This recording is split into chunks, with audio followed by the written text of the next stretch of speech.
Assalamualaikum warahmatullahi wabarakatuh. Selamat malam, salam sejahtera untuk kita semuanya.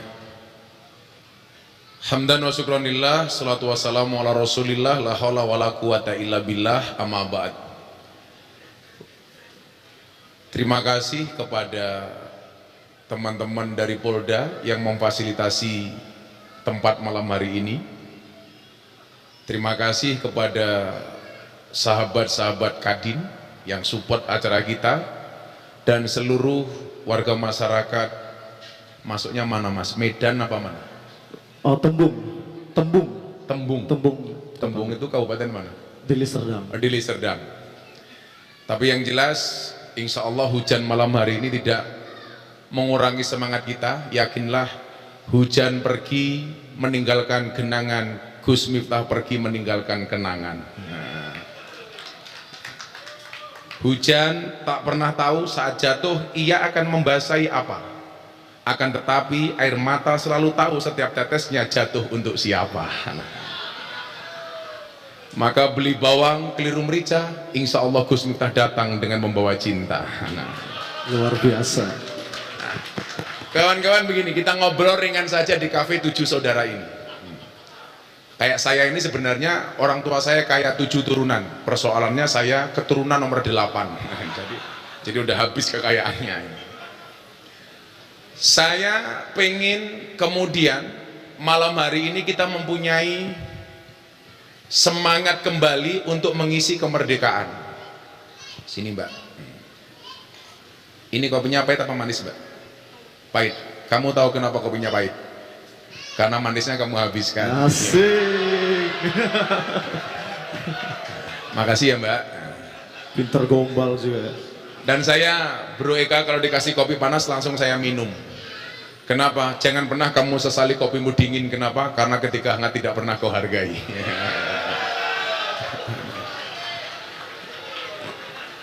Saya ingin kita anak-anak muda mengisi kemerdekaan ini dengan sesuatu yang positif. Kawan-kawan begini, jangan anggap saya sebagai gurumu, anggap aku sebagai sahabatmu. Saya selalu mengatakan sahabat itu seperti mata dan tangan. Mata menangis, tangan mengusap, tangan terluka, mata menangis. Maka seorang sahabat yang memahami air matamu itu lebih berharga daripada 1000 orang teman yang hanya bisa melihat canda dan tawamu. Kawan-kawan, 350 tahun bangsa Indonesia dijajah, itu ternyata mempunyai impact yang sangat negatif. Salah satunya apa impactnya? Impactnya adalah 350 tahun itu ternyata meninggalkan, berakibat kepada generasi muda, generasi bangsa yang kurang percaya diri. Kalau bahasanya anak milenial barangkali insecure. Apa? Nggak percaya diri, minder. Saya kasih contoh kasus pribadi generasi bangsa yang minder.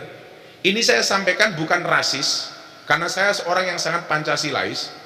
Makanya kemudian kalau saya ngaji, saya di gereja dimanapun saya datang, karena saya mencoba membangun kemajemukan yang indah melalui Pancasila. Termasuk saya terakhir pengajian dengan teman-teman artis itu, semua agama ada di situ. Saya punya pengajian artis di Jakarta yang non muslim yang ikut saya seperti Selin Evangelista, Marcel, itu non muslim tapi ikut saya. Dan yang terbaru adalah artis idolanya teman-teman Kadin, Lucinta Luna. Wah, ini. Kelihatannya cantik, begitu meluk saya ada businya. Ngeri sekali bro itu. Kan dia tanya sama saya, Ustadz, dulu kenapa sih Ustadz kok komentar soal meninggalnya Dorce Gamalama? Ya jelas lah, karena Dorce Gamalama waktu itu kan maksiat. Dia pengen meninggal dimakamkan secara perempuan, padahal Dorce itu kan cowok. Nama KTP-nya adalah Dedi Yuliardi Ashadi. Lah dia ngaya pengen dimakamkan secara perempuan. Saya ditanya sama teman-teman artis, kalau Gus Miftah gimana? Enggak bisa. Kenapa? An-nasu yamutuna ala ma'asu. Manusia itu akan dimatikan sebagaimana dia dihidupkan. Artinya kalau Anda cowok, ya dikuburkan cowok, cewek ya cewek. Emang beda cowok sama cewek? Beda bro. Niat sholat jenazahnya, isim domirnya itu beda. Kalau cowok yang meninggal hada, cewek hadihi. Kain kafannya lapisannya juga berbeda, lebih tebal cewek dibandingkan cowok. Makanya cowok harus ingat, cewek itu sudah mati saja masih boros gitu loh. Buktinya apa? Kain kafannya lebih tebal dibandingkan cowok. Makanya hati-hati, cowok harus paham, cewek itu paling tidak suka dengan cowok model 3. 1 omong kosong, 2 otak kosong, 3 dompet kosong. Hati-hati ini. Beneran bro, itu cewek. Makanya kamu harus ingat, jatuh cinta itu pakai perasaan, merawatnya pakai penghasilan. Betul mbak, yang di belakang itu. Saya mencoba memahami perempuan karena masih sore. Lah nanti malam baru kita bantai. Nah, saya bilang lagi, cowok sama cewek itu beda, Pak Kabak Op. Laki-laki mati doanya apa sih kalau meninggal? Allahumma fir lahu, domirnya hu. Kalau cewek, Allahumma fir laha. Jadi kalau cowok hu, cewek ha. Kalau ha. Nah, kembali ke tema tadi itu. Saya tidak rasis ya, tapi saya mencoba menganalisa bahwa generasi kita hari ini, mohon maaf, insecure, nggak percaya diri. Contoh, kalau kita ketemu dengan orang bule, orang barat, orang western, kita merasa minder. Karena seolah-olah apa? Yang ada di otak kita, bule itu cerdas, pinter. Makanya kita nggak percaya diri ketika ketemu sama orang-orang bule. Padahal saya beberapa kali diskusi sama orang bule, kita nggak kalah gitu. Termasuk ketika saya mau syuting di acara TV saya ngobrol bareng Gus Miftah itu, saya ada tamu tak diundang, dari Islandia. Namanya Audur Linda. Cewek cantik, dia umur 20 tahun. Ini anak-anak kadin langsung pasti lihat Instagram saya gitu kan. Itu.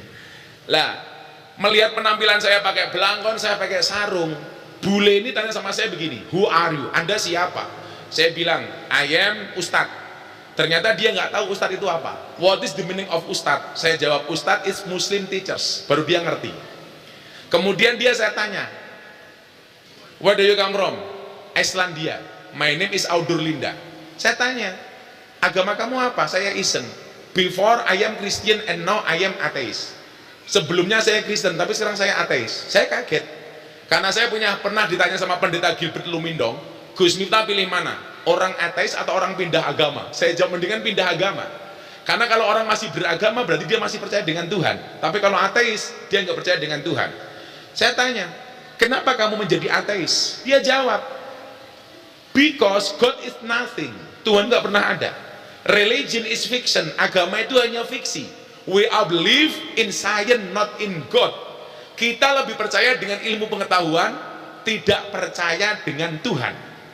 Ini sebenarnya hampir senada yang disampaikan oleh Mas Deddy Corbuzier sebelum masuk Islam. Waktu itu Deddy bilang begini, agama itu bagi saya irasional, dia bilang. Kenapa? Banyak perintah dan ajaran agama yang tidak masuk akal, kata Deddy Corbuzier. Contohnya apa? Nabi Musa bisa membelah lautan. Ini kan bullshit, dia bilang. Apalagi Nabi Muhammad naik langit ke-7. Bohong, unbelievable. Terus kemudian apalagi? Nabi Yunus dimakan ikan nggak mati. Terus kemudian Nabi Ibrahim dibakar Namrud nggak terbakar. Terus saya tanya, bagaimana dengan Nabi Isa yang berjalan di atas air? Deddy Corbuzier bilang, itu sulapan, saya juga bisa. Ternyata Deddy Corbuzier saya tes berjalan di atas kolam renang, dia bisa. Makanya Deddy itu pernah mendapatkan juara di The Best Mentalist in the World di Amerika 2 kali. Dan gelarnya dia PhD, S3.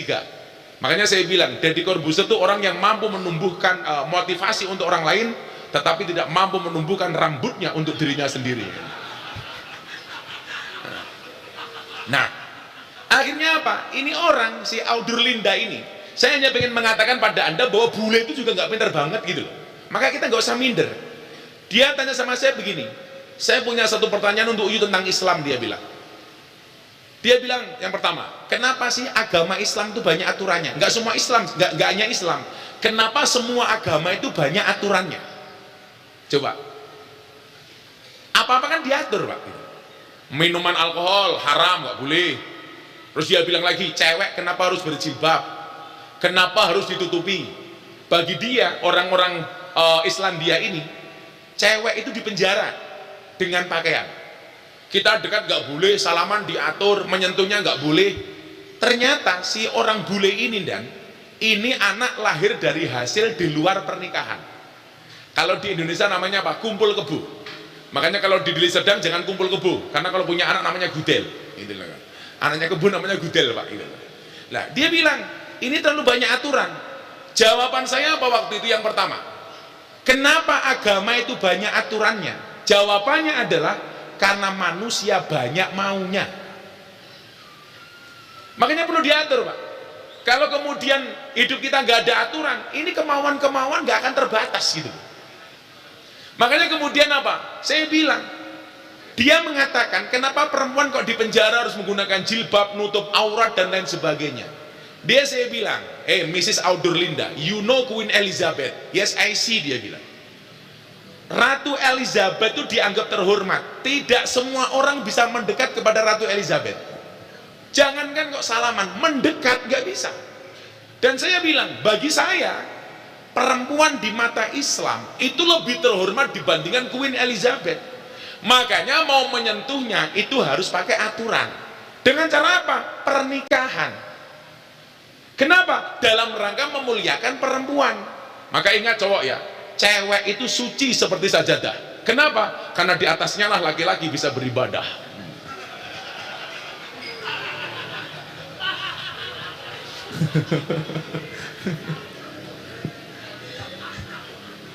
Ya, maka tolong hargailah perempuan berapapun harganya. Kebablasan gitu.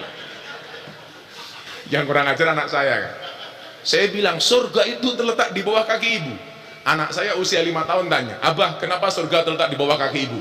"Iya nak, surga itu terletak di bawah kaki ibu." "Kenapa?" "Karena kalau di antara dua kaki bapak kalau di antara dua kaki ibu surganya bapak." Gitu kan.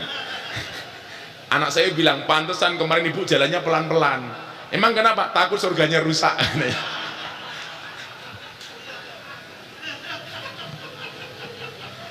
Perempuan bagi kami sangat terhormat. Makanya saya bilang, laki-laki itu kalau senang sama cewek nggak usah terlalu lama pacaran, Mas. Karena orang pacaran itu seperti orang kencing di dalam celana. Maksudnya apa? Semua orang bisa melihat tapi tidak bisa merasakan kehangatannya. Wah. Makanya cowok kalau senang sama cewek pilihannya cuma satu di antara dua, halalkan atau tinggalkan. Gagah. Mbak-mbak kayak. Makanya tolong ya, yang punya pasangan langsung menikah. Ingat, menikah itu membukakan dua jalan. Satu jalan rezeki, nomor dua jalan kok bayi barokah kok. Bayi itu. Bayi. Enak amat bayi. Yang pertama, kalau kita lihat orang bule seolah-olah mereka pinter, kita minder. Kemudian yang kedua apa? Kita lanjut. Sorry to say. Kalau kita ketemu orang Cina, mindset kita apa bro? Kaya. Padahal tidak semua orang Cina itu kaya, Pak. Kalau Anda main ke Singkawang, Kalimantan, orang Cina jualan gorengan itu juga biasa. Tapi kalau kita ketemu orang Cina, minder, Pak. Ini orang kaya ini. Ini kan ngeri sekali. Tidak semua orang kaya itu Cina. Dan kita tidak kalah kaya dengan Cina. Kedua, yang paling parah adalah yang ketiga, bro. Kalau kita ketemu orang Arab, pakai jubah, ubel-ubelan putih, kita mengatakan apa? Ini orang suci. Seolah-olah semua yang pakai jubah itu orang suci. Padahal nggak semua yang pakai jubah itu orang suci. Apalagi di Indonesia, begitu pakai jubah, jenggotnya panjang, pakai ubel-ubel, dia mengatakan apa? Ini Habib. Padahal tidak semua orang Arab itu Habib. Makanya dulu aneh, saya pernah ngajak teman umroh masuk hotel di Medina. Saya ingat betul waktu itu pintu 25 Hotel Dala Taibah. Begitu masuk kamar hotel, dia nyalain TV. Ada orang ngomong Arab, langsung tangannya diangkat, amin, amin, amin. Dikira apa? Doa. Padahal begitu saya lihat ternyata apa? Berita pemerkosaan, kan kok. Dan ini benar-benar terjadi, seolah-olah kalau Arab itu pasti Quran, Pak. Atau lagu Arab pasti dianggap sholawat. Contoh, saya pernah dicurhati sama Via Valen. Waktu itu lagi viral-viralnya lagu apa? Din As-Salam. Kilahadil Artid. Dia di demo Via Valen gara-gara apa? Nyanyi lagu Din As-Salam di panggung dangdutan dengan pakaian agak terbuka. Orang mengatakan apa? Via Valen itu nggak sopan, solawatan kok di panggung dangdutan. Pertanyaan Via Valen ke saya adalah, bener nggak Din As-Salam itu solawat? Bukan, itu qasidah Arab tapi bukan solawat. Itu kan artinya agama damai, perdamaian.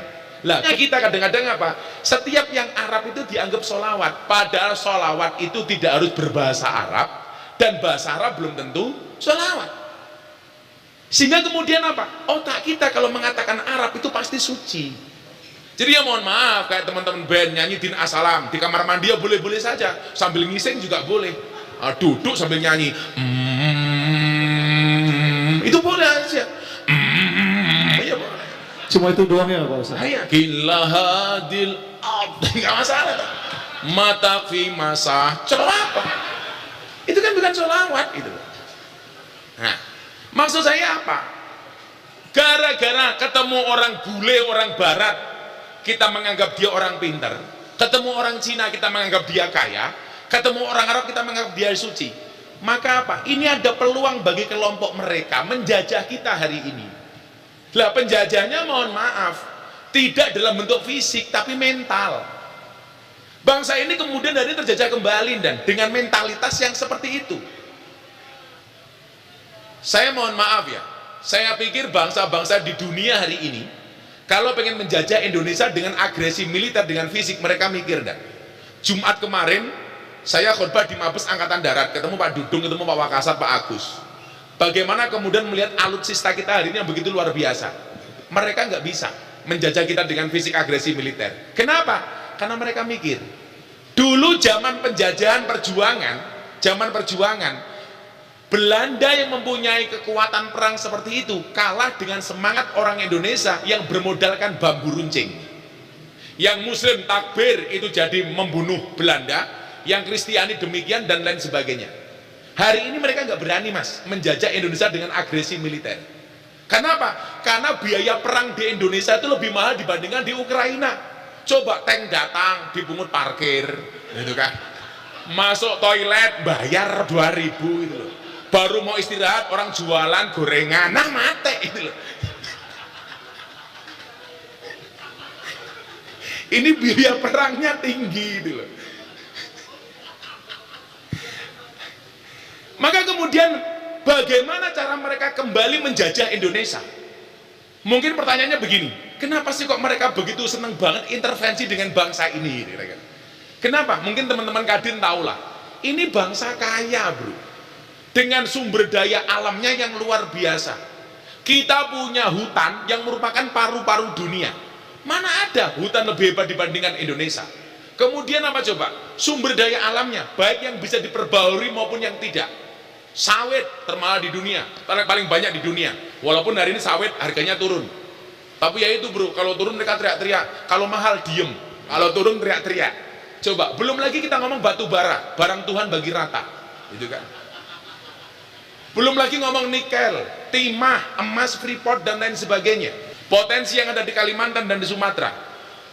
Seksinya Indonesia ini membuat orang-orang di luar punya kepentingan dengan Indonesia.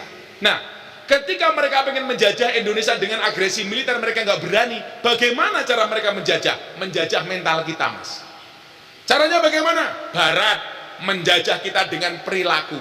Bagaimana kemudian perilaku orang-orang Barat westernisasi itu masuk ke Indonesia. Narkoba, alkohol, gaya hidupnya luar biasa. Sorry to say mas, saya ngaji di klub malam 17 tahun, dilokalisasi bersama PSK 22 tahun. Demi Allah, demi Rasulullah, sampai hari ini saya tidak pernah menyentuh apa yang namanya alkohol. Jangankan alkohol, rokok pun saya tidak. Mungkin orang NU yang nggak ngerokok mungkin cuma saya mas. Iya, beneran. Orang NU itu rata-rata ngerokok. Karena orang NU punya penelitian, 15% orang meninggal dunia itu karena merokok. Artinya apa? 85% meninggal karena tidak merokok. Gitu. Makanya NU merokok gara-gara itu gitu loh. Saya ditanya, NU sama Muhammadiyah masuk surganya duluan mana? NU mas. Kenapa? NU rokok makruh, Muhammadiyah haram. Kenapa saya katakan orang NU masuk surga dibanding Muhammadiyah lebih dulu orang NU? Karena imannya orang NU lebih tebal daripada Muhammadiyah. Lah pertanyaannya, kenapa Muhammadiyah mengharamkan rokok? Karena Muhammadiyah percaya dengan peringatan pemerintah, rokok itu membunuhmu. Orang NU nggak percaya, makanya nggak haram. Karena bagi orang yang membunuh itu Israel, bukan rokok. Modar aku ya.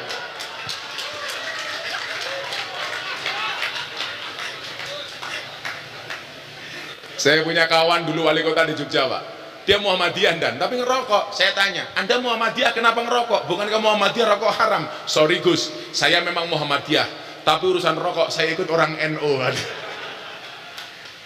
Ini kan asik, semuanya ngerokok. Coba kalau mbak-mbak saya mau tanya, kalau anda pilih suami seneng yang ngerokok apa enggak mbak? Enggak, Gus Miftah. Ya gimana? Paru-paru saja dijaga, apalagi hatimu. Iya. Tapi santai bro, orang merokok itu nggak bisa tua. Iya, kenapa? Karena masih muda sudah mati.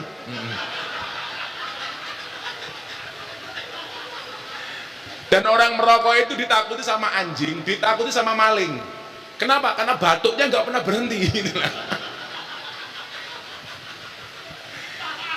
Saya itu satu keluarga yang nggak ngerokok, cuma saya sendiri. Bapak saya itu perokok berat. Makanya kemarin Ramadan saya kirim buku ke rumah, bahaya merokok. Subhanallah, bapak saya langsung berhenti membaca.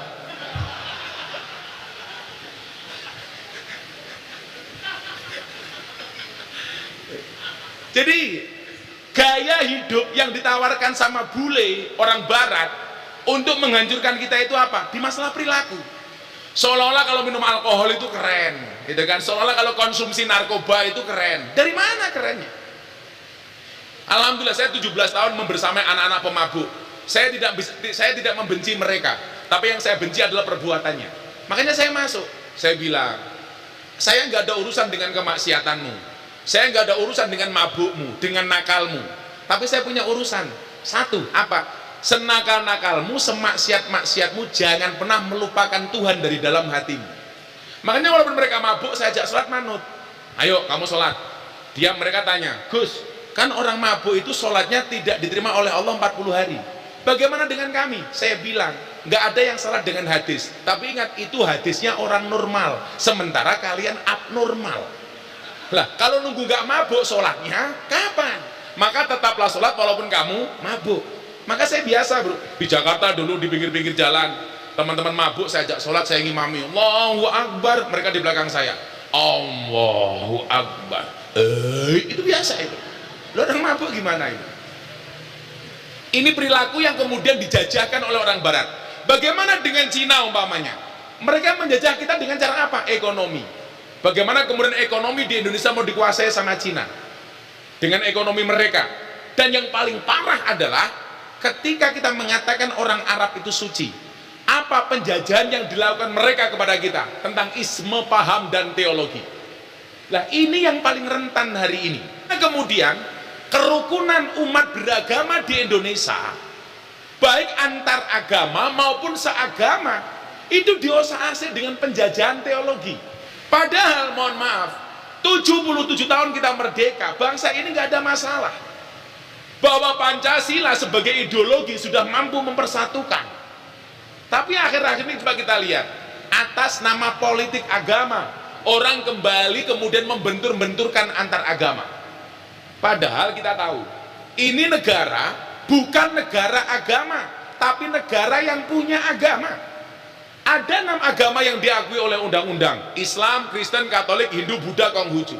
Seharusnya apa? Selama orang beragama itu menjalankan perintah agama masing-masing, nggak akan ada masalah lah. Masalah itu apa? Beragama belum bisa dan belum taat kepada agamanya sendiri, tapi intervensi kepada agamanya orang lain. Dia nggak pernah ke masjid, tapi ngomongin salib. Dia nggak pernah baca Alkitab, kenapa dia intervensi Al-Quran? Ini masalah. Maka kemudian apa? Yang perlu kita lakukan bukan masuk ke domain agama orang lain, tapi kemudian dalam konteks Pancasila yang bisa kita lakukan adalah, kalau kita pengen ngomong, ayo membuat ruang tamu bersama. Orang Kristen hadir, Katolik hadir, Islam hadir, kita ngopi bareng. Maka saya bilang, Indonesia akan baik-baik saja bila bismillah dan puji Tuhan bisa ngopi bareng. Bila bismillah, bila alhamdulillah dan puji Tuhan bisa ngopi bareng. Makanya Bro Eka, coba Anda datang ke pondok saya. Kampung saya itu 60% Katolik. Selatan saya pendeta, utara saya kuburan. Dan subhanallah, seumur hidup saya tidak pernah bertengkar dengan tetangga utara saya. Emang berani. Nah, belum lagi kemudian persoalan internal agama sendiri. Sesama Islam masih saling serang. Sesama Islam masih saling menyalahkan. Begitu gampangnya kita mengkafirkan orang. Contoh, saya ceramah, mungkin kawan-kawan media sosial ingat tahun 2021 Gus Miftah viral di mana? Ceramah di gereja Penjaringan Jakarta Utara. Acaranya bukan peribadatan bro, tapi apa? Peresmian gereja. Saya ceramah tentang kebinekaan. Keluar gereja, langsung saya viral trending Twitter nomor 1 selama 2 minggu. Apa coba? Miftah kafir. Apakah saya marah? Tidak. Apa jawaban saya? Enggak masalah, syahadat lagi. Nah, selesai kan itu. Repot amat itu. Coba sekarang begini. Anda punya HP, nomornya Telkomsel. Anda masuk ke kantornya Indosat. Kira-kira nomor Telkomsel Anda hilang apa enggak? Enggak, tetap Telkomsel Pak. Masa hanya gara-gara saya masuk gereja, saya menjadi kafir? Logikanya dari mana? Satu. Yang kedua, kalau masuk tempat ibadah agama orang lain dibilang kafir, berarti orang Indonesia mayoritas kafir. Kenapa? Karena biasa masuk Candi Prambanan dan Borobudur. Itu kan Hindu Buddha bro, gitu loh. Sudah bayar dikafir-kafirkan, kan dakwah itu loh. Gak asik itu loh hidup ini loh. Sudah bayar dikafirkan. Nah, ini sesama agama saja. Apa-apa menjadi persoalan. Menganggap tafsir agamanya paling benar. Kita nggak bisa memaksakan tafsir kita dan klaim paling benar. Saya kasih contoh yang paling gampang. Pemahaman bagaimana kemudian agama itu multi tafsir ya. Bahwa berangkat dari kaca beda akan melahirkan tafsir yang berbeda. Contoh Pak, di depan kafe 7 saudara ini ada kecelakaan. Tabrakan motor. Biar itu. Yang melihat kejadian itu 3 orang. 1 kiai, 2 polisi, namanya Arman umpamanya, polisi. 3 makelar dari Kadin, umpamanya makelar. Makelaran. Atau 4, yang keempat konten kreator, tukang foto, tukang video lah. Begitu kecelakaan terjadi, dia peristiwanya sama, berangkat dari kacamata yang berbeda akan melahirkan analisis dan tafsir yang berbeda. Begitu dia yang lihat kiai akan mengatakan apa Pak Wadir? Innalillahi wa inna ilaihi rajiun, semuanya kembali kepada Tuhan. Kiai. Polisi beda lagi. Dia ini pasti sebelum terjadi kecelakaan ada indikasi melanggar lampu lalu lintas. Polisi, lantas. Saya sorry Pak Kabakop, saya melihat polisi itu bimas sama intel, nggak perlu lihat seragamnya, saya bisa membedakan. Cukup dilihat dari batuknya, itu beda. Kalau intel batuknya ditahan-tahan, itu enggak. Tapi kalau bimas, itu bimas biasanya.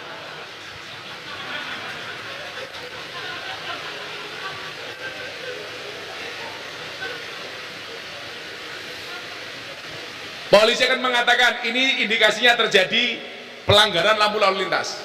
Coba, kalau konten kreator beda, malah foto kanan kiri. Yang paling cilaka tafsirnya siapa? Makelar, dier. Ini motor rusak 30%. Harga awalnya 10 juta. Ini kayaknya tinggal laku 7 juta. Nah, ini biasanya dari Kadin biasanya. Nah, maksud saya apa? Kita nggak bisa klaim bahwa tafsir kita yang paling benar. Sorry Pak ya, kalau kita menafsirkan Al-Quran, Anda mengatakan menurut Allah, tafsir itu pasti salah. Pertanyaan saya, sejak kapan Anda menjadi wakilnya Allah? Kalau menurut saya, walaupun tafsir saya salah, itu masih oke. Tapi kalau Anda mengatakan menurut Allah, pasti salah. Karena sejak kapan kita menjadi wakilnya Allah? Nah, maka kawan-kawan, jangan sampai kemudian penjajahan mental yang dilakukan oleh Barat, Cina, Arab, dan lain sebagainya menjadikan kita lengah. Tidak percaya bahwa kita adalah bangsa yang besar. Tidak percaya bahwa kita bangsa yang punya kemampuan. Kita bisa lebih hebat dibandingkan mereka. Hari ini terbukti, di mana banyak negara yang jatuh miskin seperti Sri Lanka, kita masih oke. Ini artinya apa? Bahwa bangsa ini adalah bangsa yang besar. Syaratnya jangan mudah untuk diadu domba, jangan mudah untuk dibentur-benturkan. Meyakini yang kita lakukan benar, hukumnya wajib. Tapi bukan berarti kita diperbolehkan untuk menyalahkan orang lain, baik agama maupun kepercayaan. Mohon maaf, agama Islam yang kamu yakini paling benar, hukumnya wajib. Tapi dalam konteks Pancasila, Anda tidak boleh menyalahkan orang yang beragama lain. Dalam persoalan iman, Al-Quran mengatakan famang sa'afal yu'min famang sa'afal yakfur. Mau iman, imanlah. Mau kafir, kafirlah. Begitu kita punya pilihan agama, toleransinya adalah lakum dinukum waliyadin. Dulu ada yang lucu, Pak Wadir. Ada yang ngusul kepada Pak Menteri Cahyokumolo almarhum, zaman Mendagri. Dia bilang apa? Diskriminasi agama di Indonesia, intoleransi terjadi gara-gara apa? Berawal dari kolom agama dalam KTP. Maka mereka mengusulkan kolom agama dihapus saja. Saya ditanya sama Pak Menteri, setuju Gus? Enggak. Karena bagi saya kolom agama itu penting. Itu identitas yang membanggakan. Anda Kristen, banggalah dengan KTP-mu. Anda Islam, banggalah dengan kolom agama dalam KTP-mu. Maka saya bilang, kalau kolom agama dalam KTP dihapus, saya enggak setuju. Tapi kalau yang dihapus kolom kawin atau belum kawin, saya setuju. Wah, betul apa salah, Mbak? Saya nanya mbak-mbaknya, betul apa salah? Salah. Itulah cowok selalu salah di mata cewek. Mungkin pemantiknya seperti itu. Wala taziru waziratu wizra ukhra. Seseorang itu tidak bisa menanggung dosa orang lain. Artinya kemudian kalau toh Adam itu dianggap salah, kita tidak bisa menanggung dosanya Adam. Ini sesuatu yang different. Saya berbuat dosa, itu tidak bisa kemudian dosa itu ditanggung oleh anak saya. Maka saya tidak pernah setuju dengan bahasa anak zina. Karena bagi saya yang salah bukan anaknya, tapi kelakuan bapak ibunya. Kan kasihan anaknya dibilang anak zina. Dia nggak ikut menikmati, lihat juga kagak, itu kan. Kenapa kemudian dia dipersalahkan? Jadi nggak ada konteks dalam agama Islam itu dosa warisan, itu nggak ada. Sama sekali nggak ada. Kemudian yang kedua, Adam itu kemudian percaya dengan omongan iblis. Itu kenapa? Karena iblis itu bersumpah dengan nama Allah. Makanya kamu hari jangan kaget kalau ada orang berjanji dan bersumpah atas nama Allah. Itu juga pernah dilakukan oleh iblis. Iblis yang digoda awalnya bukan Adam bro, tapi Hawa. Kenapa? Karena iblis tahu perempuan itu kelemahannya di telinga, cowok itu kelemahannya di mata. Saya ulangi ya, cowok itu kelemahannya di mata, cewek itu kelemahannya di telinga. Karena cewek tahu cowok itu kelemahannya di mata, kamu harus dandan dan make up. Maka saya bilang, tetaplah dandan, tetaplah make up dan dandan walaupun kamu sudah punya pasangan. Kenapa? Karena di luar sana pelakor lebih menakutkan daripada hantu kuburan. Makanya cowok itu kelemahannya di mata bro. Cowok di jalan lihat cewek cantik, dia akan teriak wow. Begitu pulang lihat istrinya, weh inilah. Kelemahannya di mata gitu. Nah, cewek kelemahannya di telinga. Makanya Adam, mohon maaf, Hawa yang diprovokasi pertama oleh iblis itu Hawa dengan bahasa yang indah. Demi Allah Hawa, kenapa kalian berdua tidak boleh mendekati pohon ini? Karena dari semua makanan di surga yang paling enak adalah buah dari pohon ini. Hawa terprovokasi telinganya, menangis di depan Adam. Cowok kalau melihat cewek menangis gak akan tahan mas. Melihat tangisan si Hawa, Adam terprovokasi. Akhirnya mereka berdua bersepakat untuk mengambil buah dari pohon ini. Yang terjadi apa? Fa'azallahuma syaiton. Akhirnya mereka berdua digelincirkan oleh setan keluar dari surga. Itulah alasan kenapa sampai hari ini cewek kalau diajak makan jawabannya pasti terserah. Kenapa? Karena cewek pernah punya pengalaman salah milih makanan. Lalu semua makanan di surga boleh kok milih khuldi kan kok gitu loh. Tapi lucunya cewek apa? Dek makan di mana? Terserah. Dibawa masuk ke kafe 7. Loh, kok di sini? Itulah cewek itu loh. Susah untuk dimengerti. Jadi dalam konsep agama masih itu nggak ada dosa warisan. Artinya apa? Kita hari ini hadir di dunia bukan karena kita menanggung dosanya Adam, tapi karena memang itulah mekanisme Tuhan untuk menciptakan sebuah mekanisme kita terlahir di dunia. Tapi sekali lagi bukan atas tanggungan si Adam. Yang pertama. Yang kedua, saya pernah trending Twitter ada dua. Ada momen, ada nama. Saya sering trending nama, tapi juga pernah trending peristiwa. Peristiwa yang saya maksud apa? Ketika awal pandemi, saya jadi bintang tamu di Mata Najwa. Waktu itu Najwa Shihab bilang, bagaimana dengan pendapat-pendapat hari ini yang berkeliaran Gus di media sosial? Bagaimana kita cara menanggapinya? Waktu itu saya jawab, Yang pertama Mas Gibran, Mas kalian Gibran. Saya bilang, ikutlah pendapat ahli, jangan ikut-ikutan orang yang ahli berpendapat. Hari ini semua orang gara-gara punya medsos, dia bisa berpendapat, padahal bukan ahlinya. Makanya kalau Al-Quran mengatakan apa? Bertanyalah kepada ahli dzikir. Nah, solusinya apa? Orang yang salah pergaulan, itu ternyata menurut saya lebih gampang didandani, lebih gampang diperbaiki daripada yang salah milih pengajian. Siapa mereka yang salah milih pengajian? Yang gampang mengkafirkan, membid'ahkan, nerakakan, dan lain sebagainya. Saya kalau salah pergaulan Mas, WTS, sama saya manut. Anda tahu di Jakarta ada preman terbesar mungkin se-Asia, namanya siapa? Maung Hercules. Dia punya anggota di Jabodetabek 1 juta KTA, ikut dia. Saya bilang, saya sampaikan Islam yang rasional kepada dia, dan dia bisa menerima. Preman-preman di Jakarta yang salah pergaulan bro, manut sama saya. Saya pernah mau masuk klub malam di Jakarta, saya dikeroyok preman 20. Saya nggak mundur, kenapa? Belakang saya sumur. Nah, kecemplung modar aku malam itu. Dan ternyata apa? Saya belajar silat, saya belajar pencak dan lain sebagainya. Tapi kemudian saya memahami, jurus yang paling ampuh itu apa? Senyuman di bibirmu. Akhirnya begitu mereka saya nego, manut. Saya dulu di klub malam, di lokalisasi Sarkem itu, saya masuk tahun 2000, itu di bawah todongan pistol. Saya mau ditembak 3 kali oleh seorang preman namanya Gunardi Joko Lupito. Tapi ternyata apa? Dengan kemampuan lobby, komunikasi yang kita sampaikan kepada dia, akhirnya dia manut. Dan Anda tahu, si Gunjek ini yang dianggap preman paling besar di Jogja, sebelum mati dia bisa membangun masjid 3 kali. Inilah alasan saya sampaikan, orang yang salah pergaulan itu lebih gampang dinasihati daripada yang salah milih pengajian. Atas nama hijrah dari maksiat kemudian menjadi baik, begitu baik, kenapa harus menghina mereka ahli maksiat? Maka kemudian apa? Orang baik itu adalah orang yang mampu membaikkan orang lain, bukan baik untuk dirinya sendiri. Yang menjadi persoalan, orang itu kalau baik memandang ahli maksiat dengan penuh kebencian, padahal ahli maksiat memandang orang baik dengan penuh pengharapan. Saya kasih contoh, saya ngaji di klub malam bersama LC, ladies skirt. Ladies skirt, kalau bahasa di Jawa Barat, Jawa Timur namanya purel, perempuan rela diusel-usel. Mereka bekerjanya di puskesmas, pusat kesenangan mas-mas. Nah, apa pekerjaan mereka? Mewarnai kehidupan rumah tangga orang lain. Di mana? Di karaoke. Kata rock dibuka, oke. Itu kan. Kita nunggu teman-teman yang lain pengajian. Mbak-mbak ini mas, dengan pakaian seksi. Yuk kita nunggu yang lain. Kita duduk di depan kafe. Di jalan ada bapak-bapak berangkat pengajian. Saya kaget. Mas Gibran, apa kalimat yang keluar dari mulut mereka? Saya ngiri dengan mereka, Abah. Mereka manggil saya Abah. Kenapa, Nduk?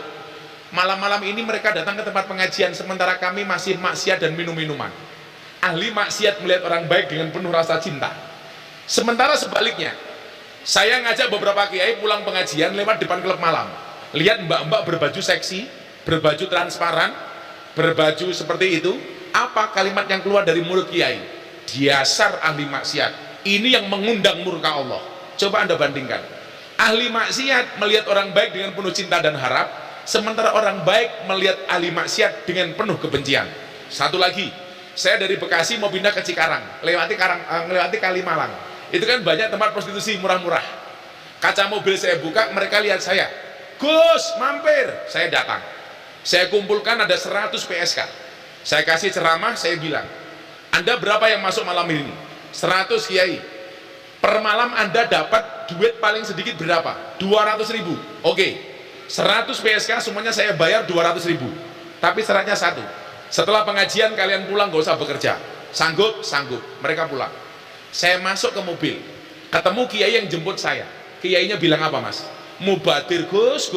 Mereka malam ini berhenti, tidak bekerja. Toh besok malam mereka menjadi PSK lagi. Saya marah waktu itu. Pak Kiai, dari mana Anda mengatakan mubadir? Orang berhenti maksiat sedetik saja bagi saya prestasi. Apalagi semalam. Inilah persoalannya. Orang baik selalu memandang ahli maksiat dengan penuh kebencian. Padahal ingat, Allah menciptakan manusia untuk saling menilai, untuk saling mengenal dan menasehati. bukan untuk saling menilai dan menghakimi. Seringkali kita menjadi hakim dan jaksa bagi kesalahan orang lain, tetapi menjadi pengacara bagi kesalahan kita sendiri. Kalau ada orang lain salah, kita hakimi, kita vonis. Sementara kalau kita salah, membela diri. Makanya ingat, cari komunitas yang benar, cari guru yang benar. Sehingga kemudian apa? Deddy Corbuzier ketika mau masuk Islam, dia ngeyel, Pak. Kenapa pengen masuk Islam melalui saya? Seminggu sebelum masuk Islam, dia telepon saya, "Bro, I will to be a Muslim." Dia ngomong sama saya tolak. "Jangan, kamu gak usah masuk Islam." Dia ngeyel, "I will to be a Muslim with you, not others." Saya bilang, "Jangan." Dia tanya, "Kenapa sih? Orang lain ngajakin gua masuk Islam, lu kok nolak?" Saya bilang, "Jadi orang Islam tuh berat, Ferguson, berat. Cukup aku saja, kamu gak akan kuat." Saya bilang. Nah, pertanyaannya begini, mohon izin. Ini saya ceritakan sama teman-teman pendeta. Kenapa Deddy kok ngeyel? Waktu itu saya bilang, kalau you pengen masuk Islam, teman-teman gua di Jakarta banyak, di Istiqlal, di mana-mana bisa. Dia bilang apa? "You dulu pernah bilang sama I," kata Deddy, "saya kalau masuk Islam, wajah Islam saya seperti apa, itu tergantung pintu masuknya. Kalau pintu masuknya ramah, maka Islammu akan menjadi Islam yang ramah dan menyenangkan. Kalau pintu masuknya itu asik, Islammu akan asik. Kalau pintu masukmu happy, Islammu happy. Demikian juga sebaliknya. Kalau pintu masuk kamu ke dalam Islam keras, maka Islammu akan penuh kekerasan." Dan dia bilang, "Kalau saya harus masuk Islam, harus dengan Gus Miftah." Dia bilang, "Kenapa?" "Karena saya melihat Islam yang happy, asik dan menyenangkan dari kamu." Saya tanya, "Buktinya apa Islam saya asik?" "Kan kamu enak, ngaji di kampus bisa, pondok pesantren bisa, masyarakat bisa, di lokalisasi bisa, kan aku bisa ikut." "Matamu," saya bilang gitu loh. Artinya apa?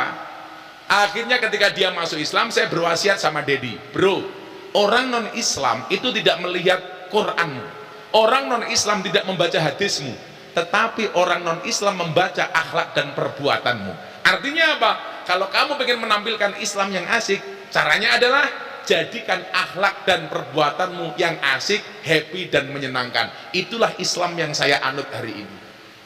Makanya begitu banyak orang ketemu saya, orang ateis masuk Islam, seperti ketika saya ceramah di gereja, satu keluarga dari Belanda telepon saya pengen masuk Islam. Saya tanya, "You kenal Islam?" "Enggak." "Kenapa pengen masuk Islam?" "Karena saya melihat Gus Miftah asik." Loh, asik jadi masuk Islam. Makanya kalau kamu kemudian pengen beragama yang benar, berpikir yang benar, berperilaku yang benar, gampang. Carilah orang yang asik ya. Seperti kumismu kan asik gitu, menjijikkan. Kemudian apa? "Wajah anakum seubah wakobail." Dari jenis laki-laki dan perempuan ini kemudian dimappingkan lagi menjadi bersuku-suku dan berbangsa-bangsa. Mas Leo tahu kan di Indonesia ada berapa suku bangsa? 1.400 lebih suku bangsa. Nah, pertanyaannya, untuk apa kemudian Allah mengkelompokkan laki-laki dan perempuan? Kalau laki-laki dan perempuan ini jelas tujuannya apa? Salah satunya untuk pernikahan. Dijawab Ar-Rum 21, "Wa min ayati an khalaqalakum min anfusikum azwajan." Allah menciptakan manusia berpasang-pasangan. Itu artinya apa? Kalau kamu tidak punya pasangan, jelas kamu bukan manusia. Oke, gitu loh. Makanya saya pesan, jangan pernah mati dalam keadaan jomblo.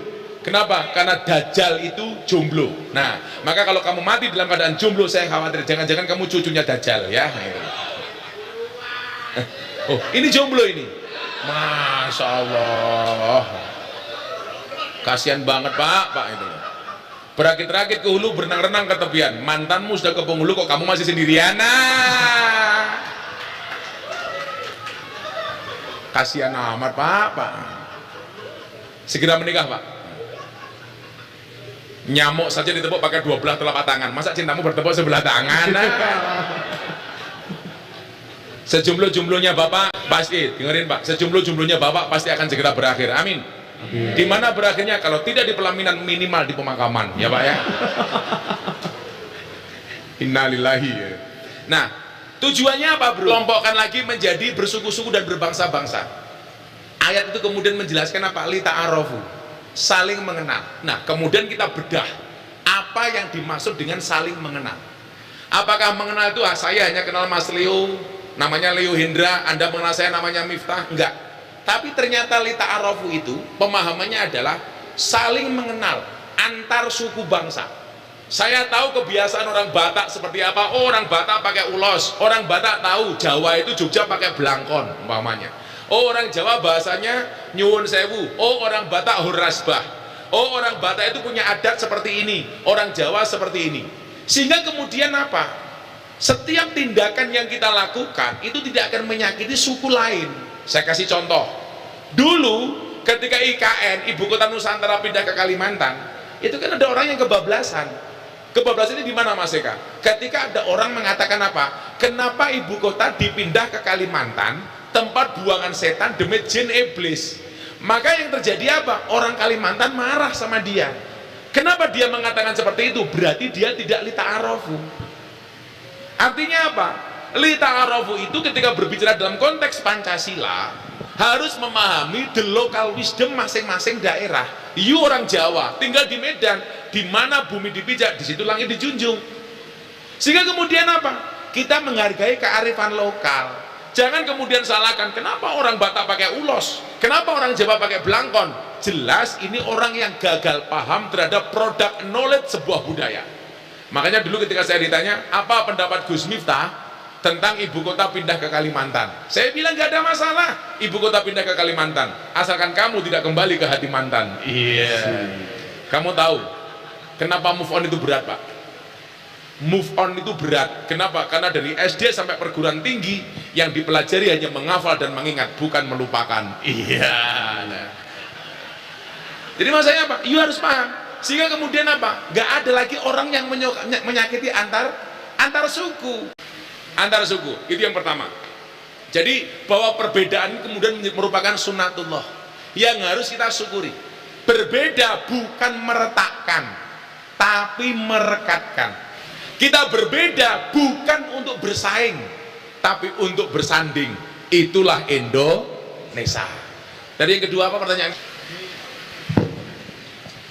Pertanyaan saya mengenai agama yang di luar diakui Pancasila. Nah, kalau saya tetap bahwa agama yang diakui oleh undang-undang itu baru 6.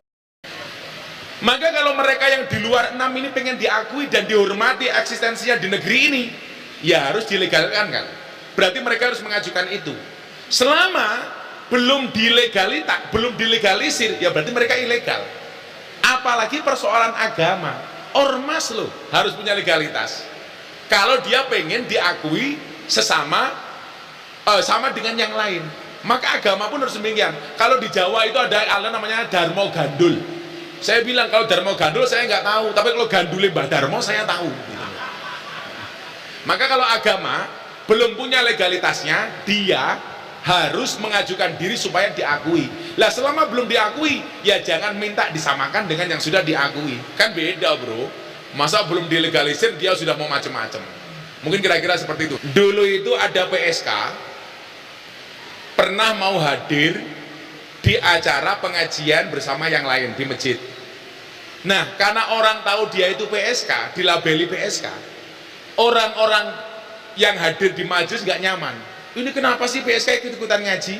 Lah saya berpikir begini, ternyata yang butuh Tuhan itu tidak hanya orang yang dianggap baik, mereka juga butuh Tuhan. Maka saya jemput bola, saya hadir kepada mereka. Maka tahun 2014 sebelum saya viral itu saya diundang sama acara Kick Andy Metro TV, saya menolak. Alasan saya apa waktu itu? Mbak PSK tanya, bah kenapa nggak mau diundang sama TV? Waktu itu saya jawab, Allah menciptakan Miftah tidak untuk menjadi orang terkenal, tapi untuk mengenalkan Allah kepada mereka yang belum kenal. Kalau toh kemudian dari ini terkenal, berarti manfaatnya harus lebih banyak, kira-kira begitulah. Lah akhirnya apa? Ketika saya pancing ternyata benar, mbak-mbak yang di sana itu juga butuh kenal Allah. Maka saya datang, walaupun kemudian kontroversi. Saya pas ketika viral itu diundang di TV One. Ada kiai yang mengatakan begini, yang dilakukan Miftah itu menjual agama, memalukan, dia bilang. Padahal mbak, saya ngaji di klub malam lokalisasi nggak pernah terima uang. Saya bayar, bahkan konsumsi sajadah, mukena, Al-Quran, mereka butuh apa saya cukupi. Jadi saya tidak terima apapun, mereka saya kasih. Lah ini kiainya bilang itu memalukan. Waktu itu hostnya bilang sama saya begini, bagaimana respon Gus Miftah? Katanya ngaji di klub malam lokalisasi memalukan. Jawaban saya apa waktu itu? Kalau yang saya lakukan ngaji di lokalisasi dan klub malam dianggap memalukan, lebih memalukan mana ketika kita melihat kemaksiatan diam tanpa memberikan solusi apapun kepada mereka. Ini bagi saya solusi. Makanya cara gampangnya, kalau ada orang sholat, ada imam, ada muadzin, ada yang mimpin yasin, ada tukang adzan, ada yang khutbah, ada yang pidato. Saya bilang sama para kiai, silakan kiai yang jadi imamnya, silakan anda yang khutbah, silakan anda yang dzikir, silakan anda yang adzan. Posisi Miftah di mana? Tukang ngepel WC di masjid. Karena saya meyakini anda nggak akan bisa sholat khusyuk di masjid kalau WC-nya bau. Silakan anda jadi imam, saya yang ngepel masjidnya, saya yang ngepel WC-nya, supaya sholatmu tidak terganggu dengan WC yang bau. Makanya dulu ada yang bilang, dasar Miftah Gus telek, namanya Gus Nur waktu itu. Saya nggak respon, cuman saya bilang, cangkemmu Nur gitu. Generasi beragama. Coba kamu pahami dulu, anak-anak PMI ini, karena saya dulu juga PMI. Ya, ketua rayon lumayan lah. Saya dulu kalau nyalon organisasi bro di PMI pengen jadi ketua cabang, nggak pernah jadi. Kenapa? Saya nggak punya motor gitu. Jadi dulu di PMI itu yang dipilih jadi ketua yang punya motor, gitu loh. Makanya dulu yang jomblo cuma saya sendiri karena nggak punya motor. Tapi saya meyakini di balik kesuksesan seorang laki-laki akan ada banyak mantan yang menyesali. Iya. Moderasi yang kita maksud di sini adalah moderasi beragama adalah cara pandang, sikap dan praktek beragama dalam kehidupan bersama dengan mengejawantakan esensi ajaran agama yang melindungi martabat kemanusiaan, membangun kemaslahatan berdasarkan prinsip adil, berimbang, dan menaati konstitusi sebagai kesepakatan bersama, kesepakatan bernegara. Kemarin saya sempat ngomong begini mas, salah satu pintu masuk radikalisme itu adalah kebencian kepada pemimpin yang berlebihan. Sehingga kalau dia sudah benci dengan pemimpin, produk apapun yang dihasilkan oleh pemerintah akan ditolak. Lah jeleknya kita itu satu di Indonesia. Makanya kenapa dalam NU itu kita mengenal istilah wasatiyah. Wa kadzalika ja'alnakum ummatan wasaton, moderat yang tengah-tengah. Lah sekarang di Indonesia enggak bro. Kalau dia sudah benci dengan pemimpin, sebaik apapun kepemimpinannya tetap terlihat jelek. Moderasi beragama akan berbicara di situ.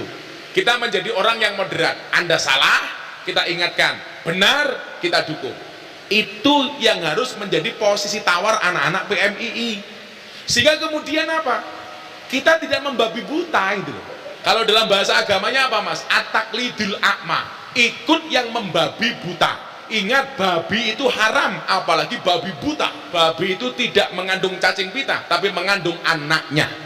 Kita moderasi, bahwa posisi kita adalah di tengah-tengah, bahwa kemudian kebijakan-kebijakan pemimpin yang baik perlu kita dukung, salah kita kritisi. Saya kasih contoh mas Eka, dulu presiden pernah melegalisasi miras. Yang trending di Twitter saya sama Wulan Guritno. Wulan Guritno karena perceraiannya, saya trending nomor 2 karena menunggu kapan selesai masa idahnya. Oh enggak. Karena saya waktu itu ngomentari Pak Jokowi tentang legalitas miras, bahwa kemudian apa? Saya ingin menyampaikan pemerintah itu tidak anti kritik. Kalau toh kemudian mengkritiknya dengan cara yang baik didengarkan kok sama presiden. Waktu itu saya bilang, saya menolak legalisasi miras yang diteken sama presiden. Kenapa? Karena keharaman khamr dalam Al-Quran itu mutlak qot'i. Maka saya menolak. Beda dengan katakanlah masalah bunga bank, apakah ini riba atau enggak, itu masih debatable. Tapi kalau miras itu haram, maka saya bilang satu-satunya minuman keras yang layak dan boleh dikonsumsi adalah es batu. Kok namanya siapa kok? Iya, nama saya Pakai buka masker nggak apa-apa kok aman. Oh, enggak apa, gigi saya kurang bagus, baru mau diperbaiki. Oh merongos.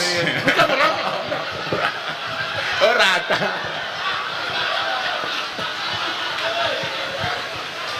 Asli tinggal di Medan kok? Saya asli dari saya Chinese Makassar. Oh, Chinese Makassar. Jadi saya mualaf memang dapat hidayah. Namanya Saya- siapa? Nama saya Jonitan. Nama Islam saya Muhammad Oh, Gerani. sudah mualaf. Mualaf. Sudah mualaf. Jadi saya mendapatkan satu hidayah di jalan. Ternyata kakek yang nolong saya itu bukan manusia. Jadi kalau saya cerita panjang, Ah. cuma saya sangat idolakan Bang Bita ini saya sangat idola. Setiap buka YouTube saya suka lihat siaran dia. Oh. Saya suka karena saya juga orangnya, saya punya keluarga semua non Muslim. Semuanya non Non muslim. Muslim. Tapi tetap harus baik sama mereka. Baik. Saya waktu pertama masuk Islam, saya pernah nggak makan 7 hari. Saya makan pepaya mentah. Saya kan kuliah, orang tua marah, kiriman di stop, Ah. mampus. Gara-gara mualaf Iya, menjadi semuanya fasilitas mualaf. stop. Iya. Jadi saya makan jual pakaian, Gus. Jadi kan nggak ada duit. Saya jual pakaian untuk makan. Karena saya dapat hidayah itu bukan mau saya. Ceritanya agak panjang. Makanya saya sangat mengidolakan kayak Gus Mita, saya suka. Saya paling idolakan. Iya, sayangnya satu. Sampean cowok.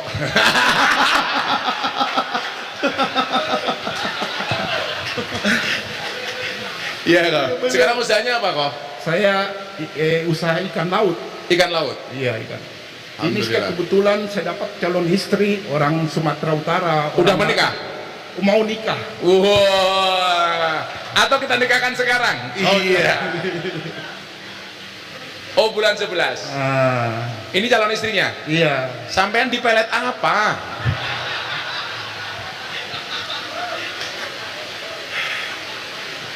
Artinya sekarang sudah mantap dengan pilihannya. Mantap. Mantap. Insya Allah. Siap. Saya pertama ketemu dia, Gus Mita, saya tuh ngetes. Saya bilang saya nggak punya duit. Oh. Tapi dia tetap mau. Iya. Makanya kalau ngetes cewek harus kasih susah-susah. Usah-usah ya. Pak, ya? Pokoknya kasih bilang nggak ada apa-apa. Kalau dia masih suka, udah itu terbaik. Kalau Tapi menurut ingat saya. loh, tapi ingat kalau sudah menikah, ingat cewek itu hatinya seperti rekening bank. Maksudnya apa? Nggak mungkin berbunga kalau nggak ada saldonya. Iya.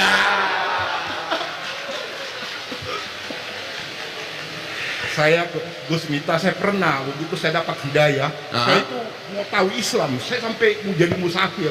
Saya ke pesantren kemana. Makanya saya tahu kiai-kiai yang bagus. Tahun 96 saya dapat hidayah itu. Kenapa? Saya pertama dapat hidayah, Bismillahirrahmanirrahim aja saya nggak pernah ucapin. Tapi waktu saya belajar, kayak surat Al-Kafirun, surat An-Nas, surat Al-Ikhlas. Sekarang udah bisa? Iya, saya Keren. makan kayak kacang. Saya Iya. yakin kalau beliaunya pasti apa-apa bisa, yang nggak bisa cuma satu, melek.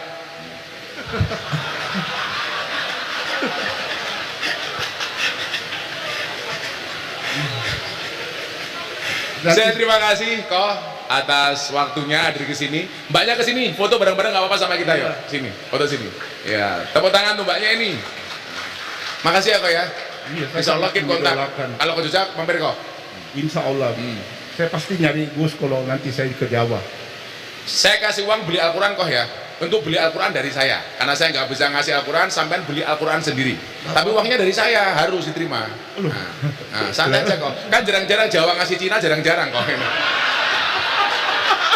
Kok ada tanah cinta kok. Gak apa-apa, aman untuk Quran kok. Inilah Indonesia luar biasa. Ayo Mbak, sini Mbak, itu foto yuk. Wah, ini beneran. Ini besok malam pertama kan ada semut naik gajah, ini bahaya.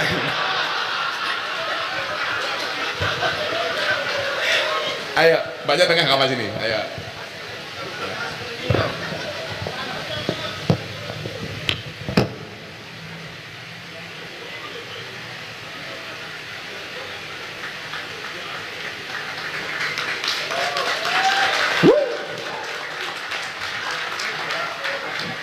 Oke. Ada sedikit cenderamata dari orasi. Boleh mbaknya satu lagi? Oh, mbaknya untuk pergi. Oke. Ya. Terima kasih, kok. Sama-sama. Mudah-mudahan segera menikah. Amin. Amin. Amin. Allah, terbiasa ini. Terima kasih semua yang ada di Cafe 7. Akhirnya sebagai penutup, kawan-kawan sekalian, bangsa Indonesia adalah rumah besar, naungi siapa saja. tak pandang perbedaan yang ada. Di bangsa ini, perbedaan akan merekatkan, bukan meretakkan. Perbedaan menjadi alasan untuk saling mengisi, bukan memusuhi. Perbedaan jadi alasan untuk bersanding, bukan bertanding. Kita bersanding untuk memberi nasihat, untuk memberi manfaat yang sebesar-besarnya. Kita bersanding untuk membawa pencerahan. Kita bersanding untuk memberdayakan. Karena dalam bingkai kebaikan kita semua sama. Dalam bingkai kebangsaan kita semua setara. Toleransi menjadi sulit ketika orang lupa bahwa beragama itu untuk mengatur diri sendiri, bukan mengatur orang lain. Banyak orang beragama yang bahkan belum menggenapi pelaksanaan nilai agama untuk dirinya sendiri, tapi sibuk mengurusi perilaku orang lain. Caramu melakukan sesuatu bukanlah satu-satunya cara. Hargailah cara pandang orang lain. Kamu mungkin benar, tetapi mereka juga tidak salah. Pentingkan introspeksi, bukan interpretasi. Mawas diri, bukan harga diri. Toleransi, bukan arogansi. Amanah, bukan amarah. Meminta maaf, bukan meminta perhatian. Terima kasih untuk kita semuanya. Mudah-mudahan bangsa ini senantiasa akur, dan yakinlah, saya selalu mengatakan, kenapa kaca mobil bagian depan pasti jauh lebih besar dibandingkan kaca spion? Jawabannya adalah karena masa depan bangsa Indonesia jauh lebih besar daripada masa lalunya. Terima kasih, selamat malam, assalamualaikum warahmatullahi wabarakatuh.